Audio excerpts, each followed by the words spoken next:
نحمده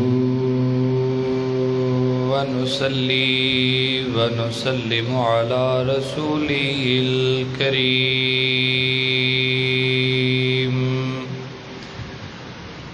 أما بعد فأعوذ بالله من الشيطان الرجيم بسم الله الرحمن الرحيم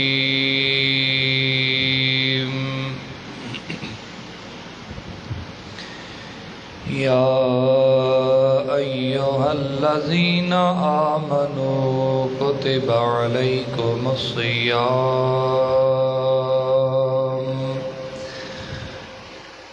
عليكم الصيام كما كتب على الذين من قبلكم لعلكم تتقون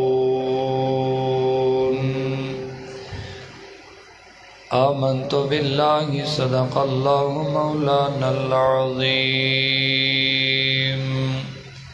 وصدق رسوله النبي الأمي الحبيب الكريم إن الله وملائكته يصلون على النبي يا أيها الذين آمنوا صلوا عليه وسلموا تسليما اللهم صل على سيدنا ومولانا محمد وعلى آل سيدنا ومولانا محمد كما تحب وترضى الصلاة والسلام عليك يا سيدي يا رسول الله وعلى آلك وأصحابك يا حبيب الله الصلاة والسلام عليك يا سيدي يا رسول الله وعلى آلك وأصحابك يا شفيع المذنبين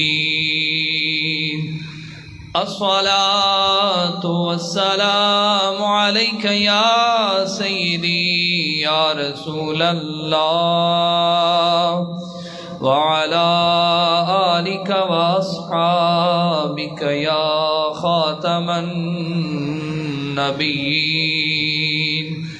الصلاة والسلام عليك يا سيدي يا رسول الله وعلى آلك وأصحابك يا رحمة للعالمين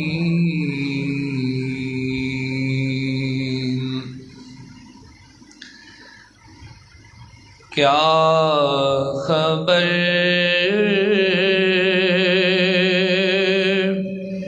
کیا سزا مجھے کو ملتی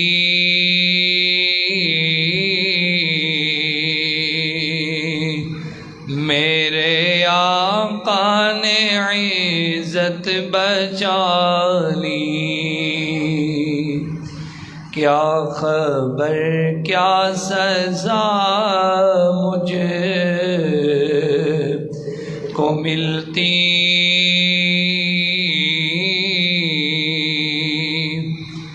میرے آقا نے عزت بچا لی فرد عصیاں میری مجھے سے لے کر کالی کالی کملی میں اپنی چھپا لی فرد عصیاں میری مجھے سے لے کر کالی کملی میں اپنی چھپا لی اور میں گدا ہوں مگر ان کے در کا ہو جو سلطان کون و مکان ہے میں گدا ہوں مگر ان کے در کا وہ جو سلطان کون و مکان ہے یہ غلامی بڑی مستند ہے میرے سر پہ ہے تاج بلالی یہ غلامی بڑی مستند ہے میرے سر پہ ہے تاج بلالی فرد عصیاں میری مجھے سے لے کر کالی کملی میں اپنی چھپا لی اور میں مدینے سے کیا آ گیا ہوں زندگی جیسے مجھ سے گئی ہے میں مدینے سے کیا آ گیا ہوں زندگی جیسے مجھ سے گئی ہے گھر کے اندر فضا سونی سونی گھر کے باہر سما خالی خالی گھر کے اندر فضا سونی سونی گھر کے باہر سما خالی خالی فرد عصیاں میری مجھ سے لے کر کالی کملی میں اپنی چھپا لی اور میں فقط نام لیوا ہوں ان کا ان کی توصیف میں کیا کروں گا میں فقط نام لیوا ہوں ان کا ان کی تعریف میں کیا کروں گا میں نہ اقبال خسرو نہ سعدی میں نہ قدسی نہ جامی بلالی میں نہ اقبال خسرو نہ سعدی میں نہ قدسی نہ جامی بلالی کیا خبر کیا سزا مجھے کو ملتی میرے آقا عزت بچا لی، فرد عصیاں میری مجھے سے لے کر کالی کملی میں اپنی چھپا لی۔ حمد و صلوات کے بعد قابل صد تکریم برادران اسلام، عزیز بزرگوں، نوجوان ساتھیوں اور عزیز بچوں، ہمارا آج کا موضوع ہے رمضان المبارک کی فضیلت۔ میں نے قرآن کریم فرقان حمید کی ایک آیت کریمہ آپ کے سامنے تلاوت کی ہے۔ دعا ہے اللہ تعالی ہمیں قرآن کو پڑھنے کی، قرآن کو سمجھنے کی اور اس پہ عمل کرنے کی توفیق عطا فرمائے۔ بزرگ ایک بڑی پیاری بات فرماتے ہیں کہ ہر وقت اللہ تعالیٰ سے توفیق مانگا کریں۔ کس بات کی توفیق؟ نیک عمل کی توفیق، اچھی بات کی توفیق، اللہ کی بارگاہ عالیہ میں اپنی جبین نیاز کو جھکانے کی توفیق، ہر وقت اللہ تعالیٰ سے اللہ کا فضل، اللہ کی رحمت کا سوال کرنا چاہیے۔ یہ بہت ہی برکتوں والا مبارک مہینہ ہے۔ جب رمضان المبارک کا مہینہ آتا تھا، حضور صلی اللہ تعالی علیہ وآلہ وسلم اپنے صحابہ کرام کو ایک خطبہ ارشاد فرماتے تھے، اور حضور صلی اللہ علیہ وآلہ وسلم کے صحابہ کرام فرماتے ہیں کہ جب بھی رمضان آتا تو آپ صلی اللہ علیہ وآلہ وسلم ہمیں خطاب فرماتے، اور خطاب میں یہ بات ہمیں ارشاد فرماتے کہ میرے صحابہ، کیا تم جانتے ہو کہ تم کس کا استقبال کر رہے ہو؟ اور کیا تم اس بات کو جانتے ہو کہ تمہارا کون استقبال کر رہا ہے؟ حضرت عمر فاروق اعظم رضی اللہ تعالی عنہ حضور صلی اللہ علیہ وآلہ وسلم کی خدمت میں عرض کرتے، یا رسول اللہ صلی اللہ علیہ وبارک وسلم، کیا کوئی خاص واقعہ رونما ہونے والا ہے؟ کوئی اہم بات ظاہر ہونے والی ہے؟ کیا کوئی دشمن ہم پہ حملہ آور ہونے والا ہے؟ حضور فرماتے نہیں، یہ بات نہیں ہے۔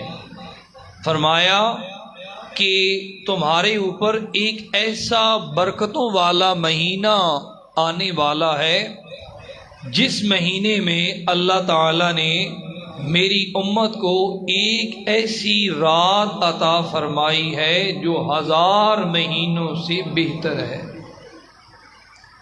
ایک ایسی برکتوں والی رات جس مہینے میں اللہ تعالیٰ نے رکھی ہے کہ جس رات کو اللہ تعالیٰ نے قرآن کریم نازل فرمایا، اور حدیث پاک میں آیا، میرے اور آپ کے آقا کریم صلی اللہ تعالیٰ علیہ وآلہ وسلم کا فرمان عالی شان ہے، حضور کی حدیث پاک ہے، سیاہ ستہ کی روایت ہے، حدیث پاک کے الفاظ ہیں، حضور نے فرمایا اذا دخل شہر رمضان، فرمایا جب رمضان کا مہینہ شروع ہوتا ہے، رمضان المبارک کا مہینہ نازل ہوتا ہے، فرمایا فتحت ابواب الجنت، فرمایا جنت کے دروازے کھول دیے جاتے ہیں، اور ایک روایت میں آیا فتحت ابواب السماء، فرمایا آسمان کے دروازے کھول دیے جاتے ہیں۔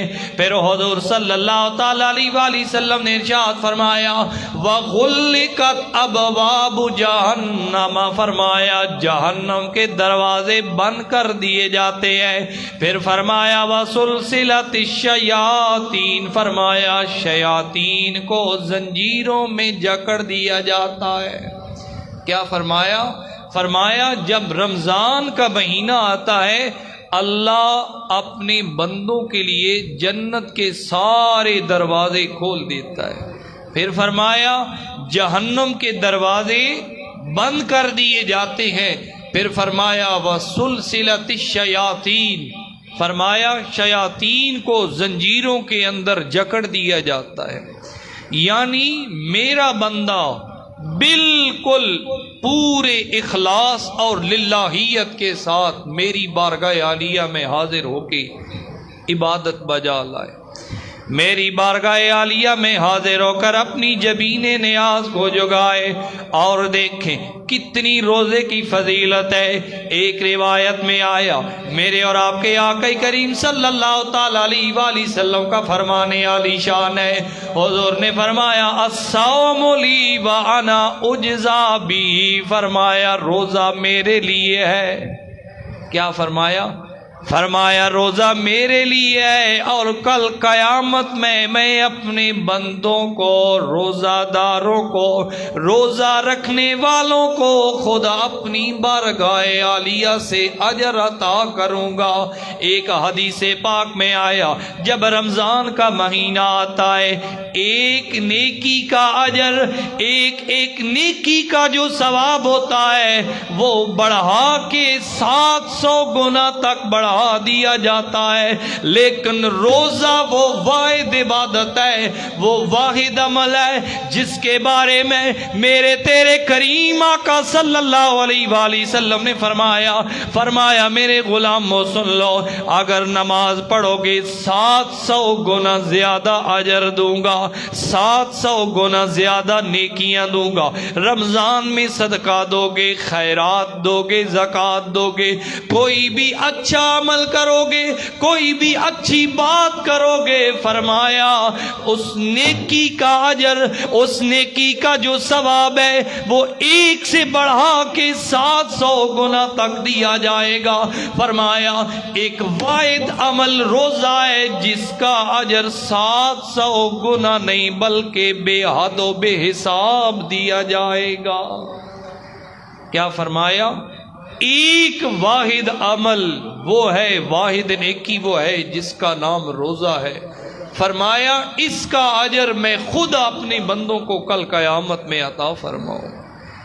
اور ایک حدیث پاک میں آیا حضور صلی اللہ تعالی علیہ وآلہ وسلم کا فرمان عالی شان ہے، حضور نے رمضان کی فضیلت، رمضان کی اہمیت کو واضح فرمایا۔ حضور صلی اللہ تعالی علیہ وآلہ وسلم نے روزہ کی اہمیت کو واضح فرمایا۔ حضور صلی اللہ تعالی علیہ وآلہ وسلم نے روزہ دار کی اہمیت کو واضح فرمایا۔ یہ الگ بات ہے، یہ الگ دکھڑا ہے، یہ الگ المیہ ہے۔ آج ہمارے پاس صحت بھی موجود ہے، ہر قسم کے ذرائع بھی موجود ہیں، ہر قسم کی سہولیات بھی میسر ہے، لیکن اتنی سہولیات میسر ہونے کے، اتنی نعمتوں کے باوجود بھی آج کتنے مسلمان ایسے ہیں جن کو رمضان کی کوئی پرواہ نہیں ہے۔ بہرحال میرے آقا کریم صلی اللہ تعالی علیہ وآلہ وسلم کا فرمان عالی شان ہے، جب قیامت کا دن آئے گا نفسا نفسی کا عالم ہوگا۔ حضور صلی اللہ تعالی علیہ وآلہ وسلم نے فرمایا روزہ اپنے روزہ داروں کے لیے کل قیامت میں شفاعت کرے گا۔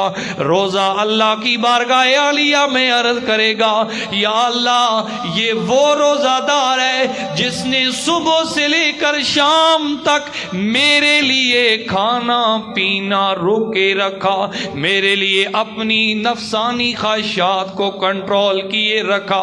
یا اللہ آج اس بندے کے حق میں، آج روزہ دار کے حق میں میری شفاعت کو قبول فرما۔ میرے کریم نے فرمایا لوگو اللہ اس روزے کی روزہ دار کے حق میں شفاعت قبول فرمائے گا۔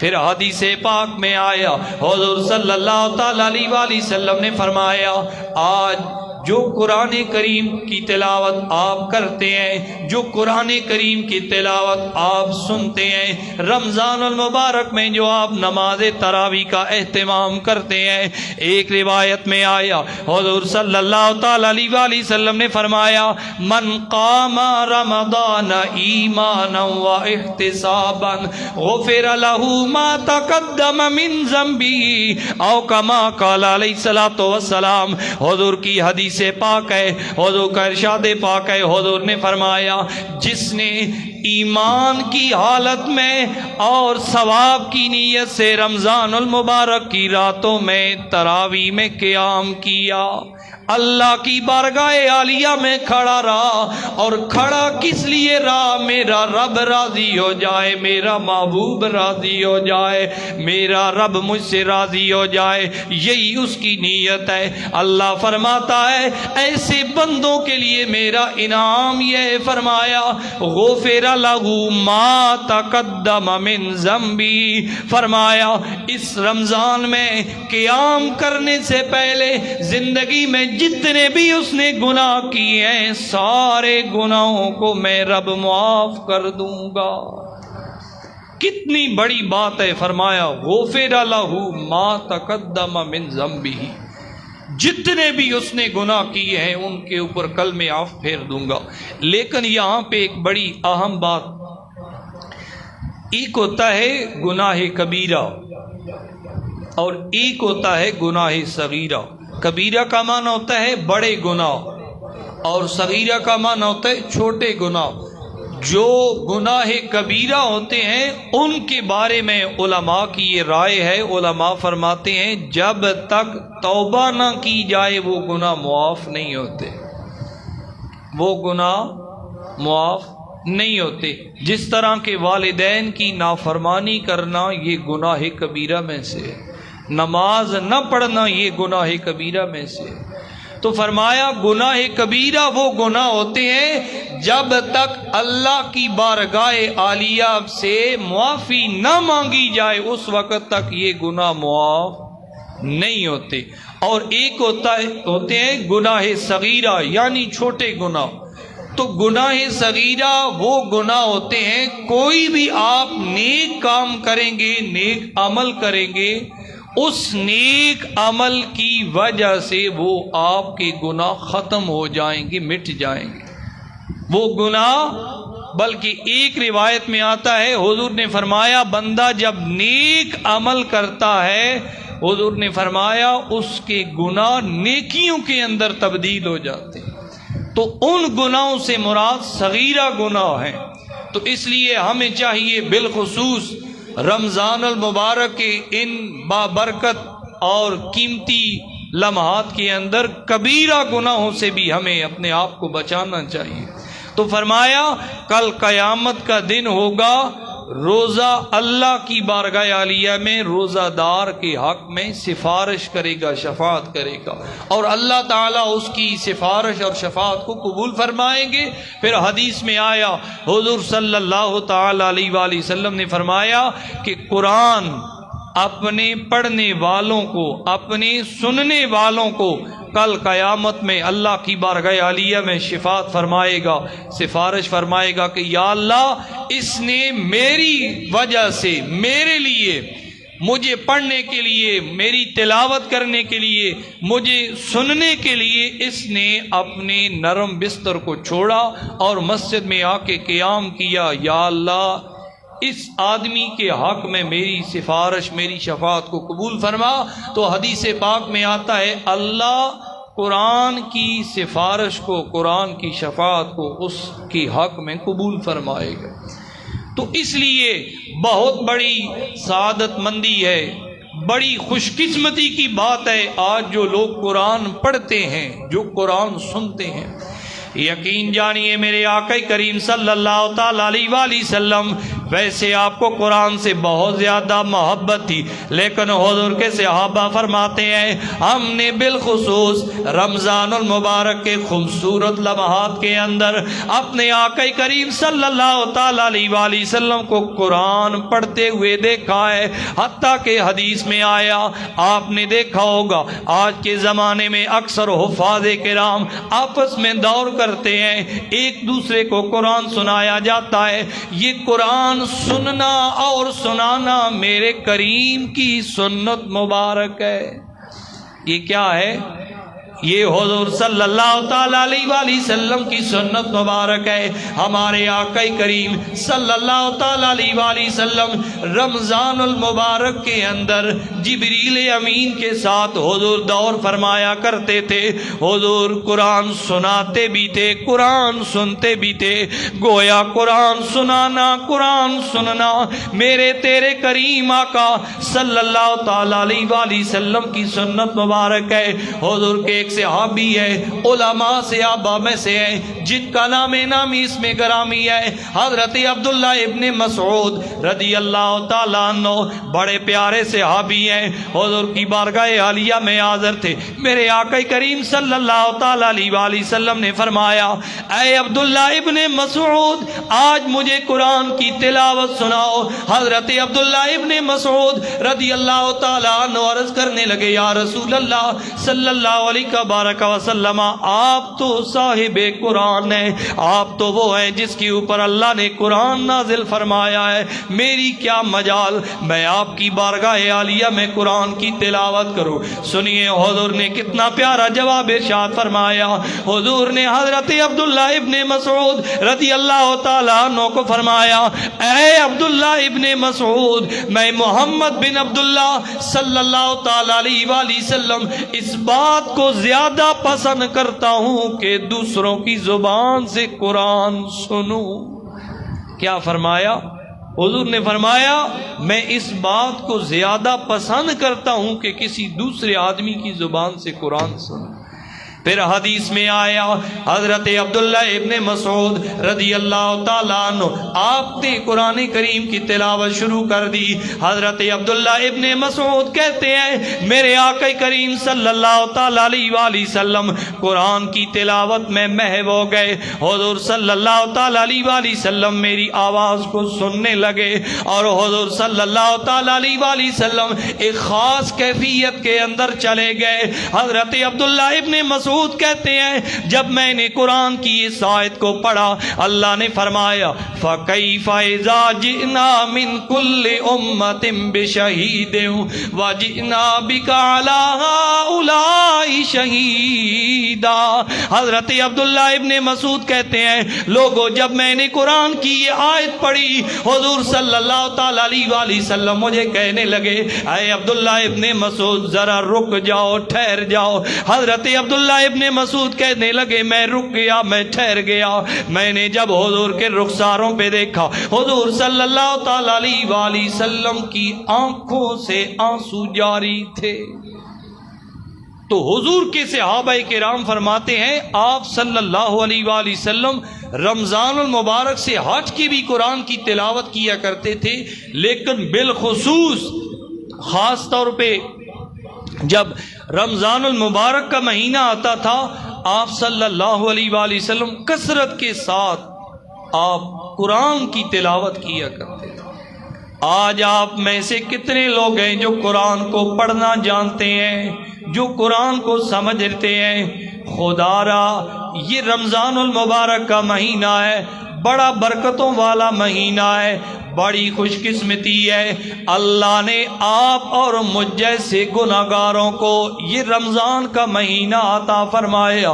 میں نے پچھلے جمعہ پہ یہ بات عرض کی تھی کہ رمضان المبارک کے 6 مہینے پہلے تمام صحابہ کرام، تابعین، تبع تابعین، ہمارے بزرگان دین رمضان المبارک کی آمد سے 6 مہینے پہلے اللہ کی بارگاہ عالیہ میں اپنے اپنی جبین نیاز کو جھکا کے یہ دعائیں مانگا کرتے تھے، یا اللہ ہمیں رمضان عطا فرما۔ 6 مہینے پہلے حضور صلی اللہ علیہ وآلہ وسلم آپ خود بھی اور حضور صلی اللہ علیہ وآلہ وسلم کے صحابہ کرام بھی، پھر صحابہ کے بعد تابعین بھی، پھر تبع تابعین، اسی طرح بزرگان دین، ان کی زندگی کا یہ معمول تھا کہ رمضان کی آمد سے 6 مہینے پہلے اللہ کی بارگاہ عالیہ میں ہاتھ اٹھاتے تھے، دعائیں کرتے تھے۔ کیا دعائیں کرتے؟ یا اللہ ہمیں رمضان جیسا مبارک مہینہ، رمضان جیسا برکت مہینہ عطا فرما۔ پھر حدیث پاک میں آیا، سیرت نگاروں نے لکھا ہے، جب رمضان کا مہینہ چلا جاتا، رمضان کی وہ کیفیات، رمضان کی وہ چاشنی، وہ لذت اتنی زیادہ حضور کے صحابہ کرام پہ اثر انداز ہوتی، حضور صلی اللہ تعالی علیہ وآلہ وسلم کے غلاموں پہ، تابعین پہ، تبع تابعین پہ، بزرگان دین کی زندگیوں پہ اس قدر اثر انداز ہوتی۔ سیرت نگاروں نے لکھا ہے، رمضان گزر جاتا، 6 مہینے تک وہ اسی غم کے اندر نڈھال رہتے، رمضان ہم سے جدا ہو گیا۔ یہ ان کی محویت کا، ان کے استغراق کا یہ عالم تھا۔ کبھی ہم نے بھی یہ سوچا ہے؟ بڑے افسوس کی بات ہے، دکھ کی بات ہے، آج آپ دیکھ لیں اکثر ہمارا نوجوان طبقہ سوشل میڈیا کے اوپر مصروف ہے، سوشل میڈیا سے اگر تھوڑا ہٹیں تو کرکٹ کے ساتھ مصروف ہے۔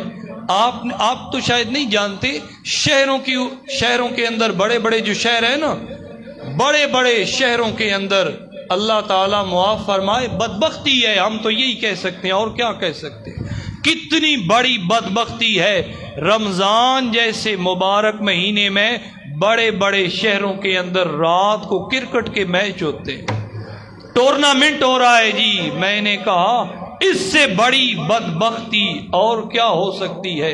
اتنا بڑا برکتوں والا مہینہ ہے کہ جس کے بارے میں حضور صلی اللہ علیہ وآلہ وسلم، حضور کے صحابہ، تابعین، تبع تابعین کثرت کے ساتھ دعائیں مانگا کرتے تھے، اللہم بلغنا رمضان، یا اللہ ہمیں رمضان عطا فرما۔ جس رمضان کے لیے تمہارا آقا دعائیں مانگا کرتا تھا، آج اس رمضان کے ساتھ تم کیا سلوک کر رہے ہو؟ تو یہ بہت بڑی سعادت مندی ہے، بڑی خوش قسمتی کی بات ہے کہ ہم جیسے گناہگاروں کو اللہ تعالیٰ نے رمضان جیسا مبارک مہینہ عطا فرمایا ہے۔ اس لیے ان لمحات کو آپ قیمتی جانیں، ان لمحات کی قدر کریں، کثرت کے ساتھ آپ نمازیں پڑھیں، نوافل پڑھیں۔ آپ دیکھیں کہ اگر آپ رمضان سے ہٹ کے ایک فرض پڑھتے ہیں تو آپ کو اس فرض کا جو ثواب ہے وہ 10 گنا ملتا ہے۔ ایسے ہی ہے نا، اگر آپ رمضان میں فرض نماز ادا کریں گے تو آپ کو 700 گنا زیادہ ثواب ملے۔ بات ہے کہ نہیں؟ اور بزرگ فرماتے ہیں، اصل میں عقل مند آدمی وہی ہوتا ہے جو اپنی آخرت کے لیے فکر مند ہوتا ہے۔ عقل مند آدمی، دانا آدمی وہ نہیں ہوتا جو صبح سے لے کر شام تک پیسے کا پجاری ہے، مال کا پجاری ہے، دنیا کا پجاری ہے، پراپرٹی کا، جائیداد کا پجاری ہے۔ ان چیزوں کا جو پجاری ہوتا ہے اسے اسلام نے، دین نے، قرآن نے عقل مند نہیں کہا، بلکہ عقل مند وہ ہے جو اپنی آخرت کے لیے ہمیشہ فکر مند رہتا ہے۔ اور اس سے بڑی اور کیا بات ہو سکتی ہے؟ آپ ایک نیکی کریں، 1 روپیہ اللہ کی بارگاہ عالیہ میں صدقہ کریں، خیرات دیں، زکوٰۃ دیں، بدلے میں اللہ تعالیٰ آپ کو 700 گنا زیادہ اجر عطا فرمائے۔ آج آپ دیکھیں، آپ کے پاس اگر پیسے ہوں نا تو آپ کوشش یہ کریں گے کہ اس بینک کے اکاؤنٹ میں پیسے ڈالے جائیں جو بینک آپ کو زیادہ سے زیادہ منافع دے۔ یہ الگ بات ہے، منافع کے بارے میں بعض علماء نے اس کو حلال کہا ہے، بعض نے اس کو حرام کہا ہے، لیکن انسان کتنا حریص ہے۔ اللہ نے قرآن میں فرمایا ان الانسان خلق ہلوعا، فرمایا انسان کو لالچی پیدا کیا گیا۔ اور آپ دیکھ لیں ایک آدمی کے پاس، حضور کی حدیث ہے میں نے پڑھی ہے، حضور فرماتے ہیں ایک آدمی کے پاس 1 درہم ہونا، اس کی خواہش یہ ہوتی ہے، اس کی یہ تمنا ہوتی ہے 1 درہم اور نہ آ جائے، پھر ایک اور آتا ہے، پھر کہتا ہے ایک اور نہ آ جائے۔ اب یہی آج کل کے معاملات ہیں، جس کی تنخواہ 80,000 ہے وہ کہتا ہے میری 1 لاکھ ہو جائے نا بڑا مزہ آئے گا، لاکھ والا کہتا ہے 1.5 لاکھ ہو جائے نا۔ یہ ایک اپنے معاملات ہیں، دنیا کے معاملات۔ تو فرمایا اصل میں عقل مند دانا وہی ہے جو اپنی آخرت کی فکر کرتا ہے۔ اور یہ وہ برکتوں والا مہینہ ہے جس مہینے کے اندر اگر آپ اللہ کی بارگاہ عالیہ میں 1 روپیہ صدقہ کریں گے، آپ کو کل قیامت میں 700 روپے صدقہ کرنے کا ثواب ملے گا۔ بات ہے کہ نہیں؟ آج آپ دیکھ لیں، آپ کو پیسوں کی ضرورت ہو نا، کسی بھی خاص ایونٹ کے اوپر، خاص موقع کے اوپر، بیٹے کی شادی کرنی ہے، بیٹی کی شادی کرنی ہے، کوئی اور معاملات ہیں، کوئی بھی کسی بھی انداز میں آپ نے کوئی کام کرنا ہے، آپ کو پیسوں کی ضرورت ہو، آپ کسی کے پاس چلے جائیں، وہ آپ کو نہیں دے گا، ہوں بھی تب بھی نہیں دے گا، وہ معذرت کرے گا، معذرت میرے پاس نہیں ہے، میں آپ کی ضرورت کو پورا نہیں کر سکتا۔ تو اندازہ لگائیں اس فانی دنیا میں تمہیں کوئی نہیں دیتا، تو اس باقی دنیا میں تمہیں کوئی جنت میں جانے کے لیے کوئی عمل دے گا، کوئی اپنی نیکیاں دے گا کہ یہ لو میری نیکیاں تم لے لو اور تم جنت میں چلے جاؤ؟ سوچنے والی بات ہے نا۔ عقل مند آدمی کے لیے، ایک غور و فکر کرنے والے آدمی کے لیے ایک بہت بڑی بات ہے، لیکن دنیا دار کے لیے، دنیا دار تو پھر دنیا دار ہوتا ہے۔ تو بہرحال میں بات یہ کر رہا تھا، ایک حدیث پاک میں آیا حضور صلی اللہ تعالی علیہ وآلہ وسلم رمضان کے مہینے کے اندر کثرت کے ساتھ صدقہ کیا کرتے تھے، کثرت کے ساتھ۔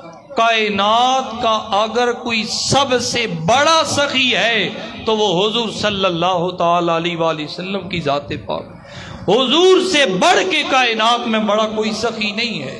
ایک بات، دوسری بات، رمضان المبارک کے بابرکت لمحات میں جتنا آپ صلی اللہ علیہ وآلہ وسلم سخاوت کیا کرتے، صدقہ دیا کرتے، خیرات دیا کرتے، اتنا کوئی نہیں دیتا تھا۔ حتیٰ کہ ایک روایت میں آیا حضور صلی اللہ تعالی علیہ وآلہ وسلم کی بارگاہ عالیہ میں ایک آدمی آیا، آزمانے کے لیے حضور کی بارگاہ عالیہ میں عرض کرنے لگا، یا رسول اللہ صلی اللہ علیہ وسلم، ان 2 پہاڑوں کے درمیان حضور کو اشارہ کر کے کہنے لگا، یا رسول اللہ صلی اللہ علیہ وسلم، ان 2 پہاڑوں کے درمیان جتنی بھی بکریاں ہیں وہ مجھے عنایت فرما دیں، مجھے عطا کر دیں۔ اس آدمی نے اتنی بات کی، حضور صلی اللہ تعالی علیہ وآلہ وسلم نے فرمایا، جاؤ ان 2 پہاڑوں کے درمیان جتنی بھی بکریاں ہیں میں تمہیں عطا کرتا ہوں۔ جب اس آدمی کو 2 پہاڑوں کے درمیان جتنا بھی ریوڑ تھا، جتنی بھی بکریاں تھی، میرے کریم صلی اللہ تعالی علیہ وآلہ وسلم نے عطا فرما دی، اتنا خوش ہوا، مارے خوشی کے لوگوں کے درمیان اعلان کرنے لگا، لوگوں محمد بن عبداللہ پہ ایمان لے آؤ، کیونکہ محمد جیسا سخی کائنات میں کوئی نہیں۔ اتنا خوش ہوا، لوگوں میں اعلان کرنے لگا، لوگوں میں نے بڑے بڑے سخی دیکھے ہیں لیکن خدا کی قسم محمد بن عبداللہ صلی اللہ علیہ وآلہ وسلم جیسا کائنات میں کوئی سخی نہیں۔ تو اس لیے رمضان المبارک کا برکتوں والا مہینہ ہے۔ ایک حدیث پاک سنیں، حضور صلی اللہ تعالی علیہ وآلہ وسلم نے ارشاد فرمایا، اپنے آپ کو جہنم کی آگ سے بچاؤ اگرچہ تمہیں کھجور کا 1 ٹکڑا ہی صدقہ کر کے اپنی ذات کو بچانا پڑے۔ کیا فرمایا؟ فرمایا اپنے آپ کو جہنم کی آگ سے آج آزاد کروا لو، ایون کہ تمہارے پاس اگر ایک کھجور، پوری کھجور نہیں، کیا فرمایا؟ فرمایا اگر ایک آدمی اتنا غریب ہے، اتنی غربت ہے، اتنی استطاعت ہے کہ اس کے پاس ایک پوری کھجور بھی نہیں ہے بلکہ کھجور کا ایک ٹکڑا ہے، فرمایا اس ایک ٹکڑے کو اللہ کی بارگاہ عالیہ میں صدقہ کر دو، کسی کی افطاری کروا دو، کسی غریب کی، کسی مسکین کی، کسی بیوہ کی، کسی یتیم کی، کسی لاوارث کی، کسی ضرورت مند کی ضرورت پوری کر دو۔ آج تم کسی کی مشکل کو آسان کرو گے، کل قیامت کا دن ہوگا اللہ تمہاری مشکلات کو آسان فرمائے گا۔ کیا فرمایا؟ حدیث پاک سنے، حضور نے فرمایا من ستر مسلمن سترہ اللہ یوم القیامہ، فرمایا میرے غلاموں، میری قیامت تک آنے والی امت سن لے، آج اگر اس دنیا کے اندر تم نے کسی بھی مسلمان بھائی کی پردہ پوشی کی، اس کے عیبوں کے اوپر پردہ ڈالا، دیکھی ہوئی باتوں کو اندیکھا کر دیا، سنی ہوئی باتوں کو انسنا کر دیا، حضور صلی اللہ تعالی علیہ وآلہ وسلم نے فرمایا کل قیامت کا دن ہوگا، فرمایا اللہ تمہارے سارے عیبوں کے اوپر پردہ فرمائے گا۔ کتنا بڑا انعام ہے، اور یہ اتنا کوئی مشکل کام بھی نہیں ہے۔ آپ اگر ایک آدمی کی برائی دیکھتے ہیں، کوئی بری بات سن لیتے ہیں، خاموش ہو جائے، خاموش ہو جائے۔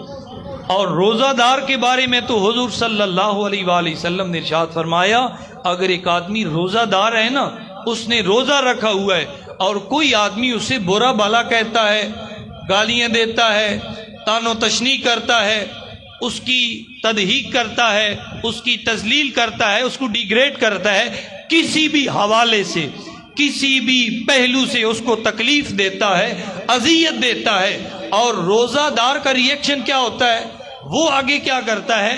وہ کہتا ہے معذرت، میں نے روزہ رکھا ہوا ہے، میں تمہیں گالیاں نہیں دے سکتا، میں تمہیں برا بھلا نہیں کہہ سکتا، میں تمہارے اوپر طعن و تشنیع کے تیر نہیں برسا سکتا، میں تمہیں اذیت نہیں دے سکتا، میں تمہیں تکلیف نہیں دے سکتا۔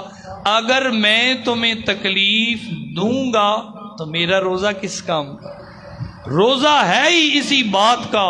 فرمایا کہ اگر تم نے روزہ رکھا ہوا ہے نا تو تمہارے پورے اعضاء کا، تمہارے پورے جسم کا روزہ ہونا چاہیے۔ زبان کا روزہ یہ ہے، فرمایا تمہاری زبان سے کوئی بھی بری بات نہ نکلے، اور 30 دن کی جب تم ایک پریکٹس کر لو گے، 30 دن تم اپنی زبان سے روزہ کی حالت میں کوئی بھی بری بات نہیں کرو گے، فرمایا انشاءاللہ العزیز ایک وقت آئے گا تمہاری زندگی کے اندر ایک انقلاب آ جائے گا، تبدیلی آ جائے گی۔ تبدیلی ایسے نہیں آتی بندہ کہے دعا مانگے یا اللہ مجھے نیک بنا دے اور منہ جو ہے وہ شراب خانے کی طرف ہو، تو بندہ ایسے تو نیک نہیں نہ ہوتا۔ کچھ پانے کے لیے کچھ کھونا بھی پڑتا ہے، کچھ مشکلات برداشت کرنی پڑتی ہیں، اپنے آپ کے اوپر کچھ سختیاں بھی کرنی پڑتی ہیں۔ تو فرمایا زبان کا روزہ یہ ہے، اپنی زبان سے کوئی بری بات نہ کہو، کسی کو اذیت نہ دو، اور پھر فرمایا کہ تمہارے دل کا روزہ یہ ہے، تمہارے دل کے اندر کوئی بری بات نہیں ہونی چاہیے، اپنے مسلمان بھائی کے بارے میں حسد نہیں ہونا چاہیے، بغض نہیں ہونا چاہیے کوئی بھی۔ اور ایک صاحب کشف آدمی تھے، بزرگ آدمی تھے، انہوں نے ایک بڑی پیاری بات فرمائی۔ بزرگوں کی ویسے بھی ہر بات بڑی پیاری ہوتی ہے، قابل غور ہوتی ہے، قابل تقلید ہوتی ہے، قابل عمل ہوتی ہے۔ وہ بڑی پیاری بات فرماتے ہیں، وہ فرماتے ہیں اپنے دل کے اوپر ایک پہرے دار بٹھا کے رکھو۔ آپ سن رہے ہیں نا میری بات؟ وہ فرماتے ہیں اپنے دل کے اوپر ایک پہرے دار بٹھا لو، اور اس پہرے دار کی، اس گارڈ کی ڈیوٹی یہ ہونی چاہیے کہ اس دل کے اندر کوئی بھی گندی بات جانے کی اجازت نہ دے۔ جتنی ہم کریٹیسائز، تنقید، انگلیاں لوگوں پہ اٹھاتے ہیں، ایک حدیث میں نے پڑھا ہے حضور صلی اللہ علیہ وآلہ وسلم نے اس آدمی کو بشارت دی ہے. حضور خوش ہیں اس آدمی سے بہت زیادہ. حضور نے فرمایا خوشخبری ہو، بشارت ہو اس آدمی کے لیے جس آدمی کی انگلی اپنی ذات کے اوپر اٹھتی ہے کہ میں ٹھیک نہیں ہوں، میرا کردار ٹھیک نہیں ہے، میری یہ سوچ فلاں بندے کے بارے میں ٹھیک نہیں ہے، میری نماز ٹھیک نہیں ہے، میرا یہ عمل ٹھیک نہیں ہے، میرے یہ کرتوت ٹھیک نہیں ہے، میری سوچ، میرا کردار، میری یہ چیزیں، میری یہ عادات ٹھیک نہیں ہے. حضور نے فرمایا وہ آدمی بڑا سعادت مند ہوتا ہے، بڑا خوش قسمت ہوتا ہے ایسا بندہ، ایسا آدمی جس کی انگلی اپنی ذات کے اوپر اٹھ جائے. اور کتنی بڑی سعادت مندی کی بات ہے. تو بزرگ فرماتے ہیں کہ اپنے دل کے اوپر ایک پہرے دار بٹھا لو اور اس پہرے دار کی، اس گارڈ کی ڈیوٹی یہ لگا لو کہ تم نے دل کے اندر کوئی گندی بات نہیں جانے دینی. آپ نے دیکھا ہے کبھی، ہم نے کبھی گندے برتن کے اندر پانی پیا ہے؟ گندے برتن کے اندر کبھی ہم نے کھانا کھایا ہے؟ اگر آپ یہ جو انسان ہے نا، انسان پتہ ہے کسے کہتے ہیں؟ انسان صرف جسم کا نام نہیں ہے، انسان صرف اور صرف روح کا نام نہیں ہے. روح اور جسم جب ملتے ہیں، ایک ہو جاتے ہیں، تو اس وقت کہا جاتا ہے یہ انسان ہے. روح اور جسم دونوں کی اجتماعیت کا نام انسان ہے. تو اگر آپ اور میں اپنی جسم کا، اپنی صحت کا اتنا خیال ہے ہمیں کہ ہم گندے برتن میں کوئی بھی چیز نہیں ڈالتے، کوئی بھی گندا کھانا نہیں کھاتے. کیوں؟